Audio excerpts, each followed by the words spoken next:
Mimi naitwa Simeon Sang, ni mkaaji wa Kipsebwa, lakini kanisa langu ni Tururo. Sasa ile nilisahau kusema jina.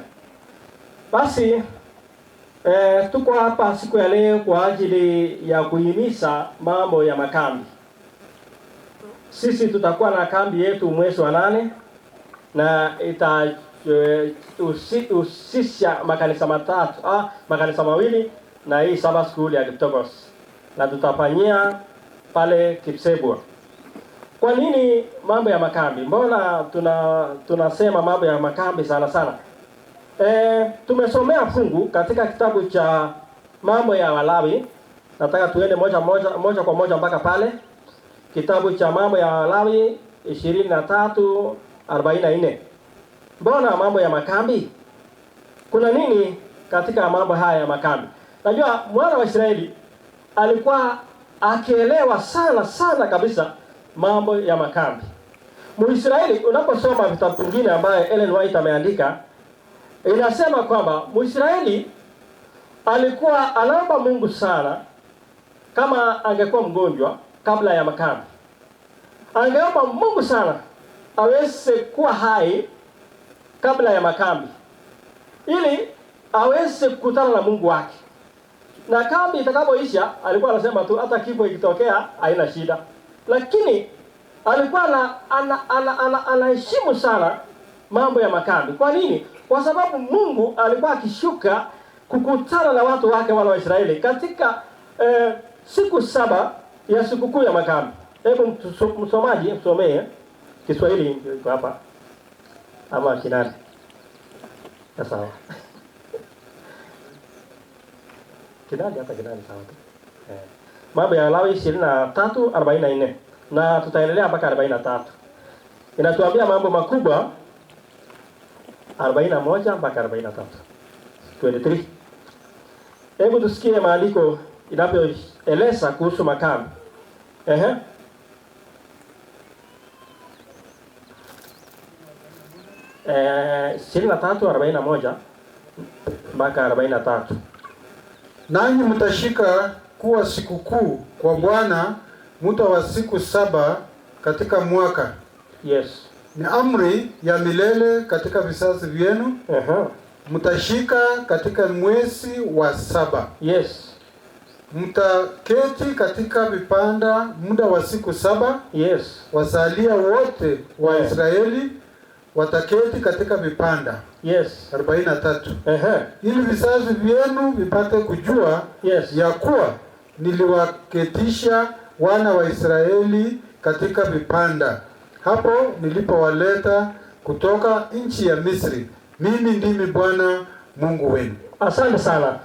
Biblia inaeleza vizuri kwamba Mungu aliamuru wana wa Israeli waweze kujumuika katika sikukuu ya vibanda, yani Sabato 7.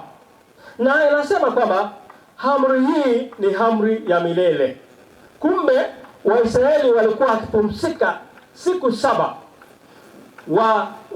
wakijenga vibanda ili waweze kuhubiriwa ama kukutana na Mungu wao, waweze kusujudu na kuabudu. Baada ya Misri, baada wa Israeli kutokea Misri, walipokuwa jangwani, Mungu akawakumbusha wana wa Israeli waweze kushika sana mambo ya sikukuu ya vibanda. Yaani siku 7, hiyo ni siku Sabato 7. Ambao wana wa Israeli wangekutana na Mungu wao, waweze kuomba. Na amri hii inasema kwamba ni amri ya milele. Kumbe haikuwa kwa wana wa Israeli peke yake. Kuna karibu vitu vitatu ambaye Mungu alisimamisha tangu mwanzo na inaendelea mpaka mwisho. Alisimamisha ndoa kuwa amri ya milele. Na akasimamisha pia Sabato ambaye ni siku ya 7 kama leo kuwa amri ya milele.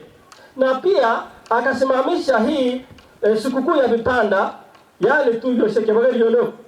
Poi petushe chetilile tisa agungatu chene bagaye. Kaya yono angaje hoba hii kumaje kwa mdo ajibiki. Amdo ajibiki gila lakini mimi petushe chagile tisa be ingara eta tisa. Najua mtu mwingine anaweza kusema mbona ni imesemekana ni mwezi wa 7. yes, inaanzia mwezi wa 7 ikiishia mwezi wa 8. Kwa sababu unajua watoto wa shule wanakuwa shuleni mwezi wa 7. Wengi wanakuwa shuleni.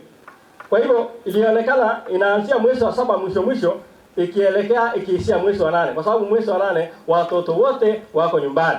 Ndio ikasemekana inaendelea kuanzia mwezi wa 7 mpaka mwezi wa 8 inaisha. Hii ni siku ya kipekee.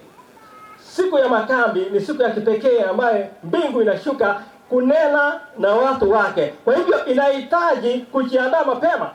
Ndio unasikia basi akisema tuandae.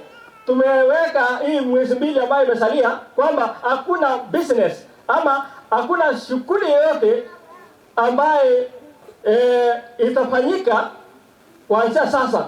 Shughuli mingi ile ya juu kama harambee kama nini imesimamishwa sasa. Kwa sababu ya nini? Kujiandaa kwa ajili ya makambi. Najua nguvu yale wanaume wawili wanapigana ama nguvu mbili zinapishana. Roho ya shetani na roho ya Mungu. Na roho ya shetani inajaribu sana kuharibu mambo. Inajaribu sana kupishana na roho ya Mungu. Ndio tunahitajika tujiandae mapema. Ili itakapofika hii siku ya makambi tuwe watu tayari kusikiza neno la Mungu. Nini ambayo tunaandaa? Tunaandaa mambo ya chakula. Tunaandaa mambo ya wageni. Tunaandaa mambo ya mahubiri. Tunapanga hata masaa. Unajua saa katika siku ya kambi ni ya maana sana. Unakuta watu wengi sana hawajui maana ya saa. Katika siku ya makambi haitachiki upoteze hata nusu saa. Ikiwa vipindi ya makambi inaanza saa 2 na dakika 20, inatakana uwe pale mpaka jioni wakati vipindi itaisha. Kwa sababu gani? Kwa sababu ni Mungu mwenyewe ameshuka kutoka mbinguni kuja kusungumzia watu wake. Unakuta mahali pengine, ukienda mahali pengine unakuta mahali pengine wahudumu wanangojea wale ambao wanahusika kwa masaa mpaka saa 3 umefika, mkutano hujaendelea. Hao unashangaa hii ilikuwa kambi ama ilikuwa mambo mengine. Nashukuru katika sehemu hii, najua sehemu hii district hii ya Tuya Bay watu wako mbele kidogo. Wanatunza sana mambo ya makambi. Lakini ukienda mahali pengine utashangaa. Chakula bado hajaiva. Wamama wanashughulika, wageni wanafika saa 2:30, wageni hawajapata kinywaji. Wengine hata hawajaoga. Mpaka unashangaa hii ilikuwa kambi kweli. Sasa inahitajika kujiandaa mapema. Kujiandaa mapema. Kuandaa mambo ya chakula, kupanga wageni watakula nini. Najua saa nyingine hii najua kama hujatembea kumbe hujui. Nilienda kambi yangu ya kwanza nikaenda Temborwa. Mahali inaitwa Chakaya. Huko Chakaya huko kambi yangu ya kwanza. Fika kule nikafika kama nimechelewa. Ilikuwa ni saa 9 kambi inaendelea. Na huko unajua ni baridi sana. Sasa mimi niko na njaa, kwanza nilienda nikapotea. Nikaenda kwa kanisa huko Chakaya, kumbe kambi inafanywa Temborwa. Sawa. Fika kule hakuna pikipiki, hakuna gari, napitia mguu. Na mzigo, niko na bag. Nikifika pale nasikia njaa sana. Wananiambia kipindi yako imeingia. Kwenda chukua. Nikaenda chukua kuhubiri, kumaliza nikaambia bwana, nasikia njaa sana. Naishi njaa. Wakaniletea nderema na ugali. Ujue nderema ile hakuna mafuta. Kwanza nilistuka.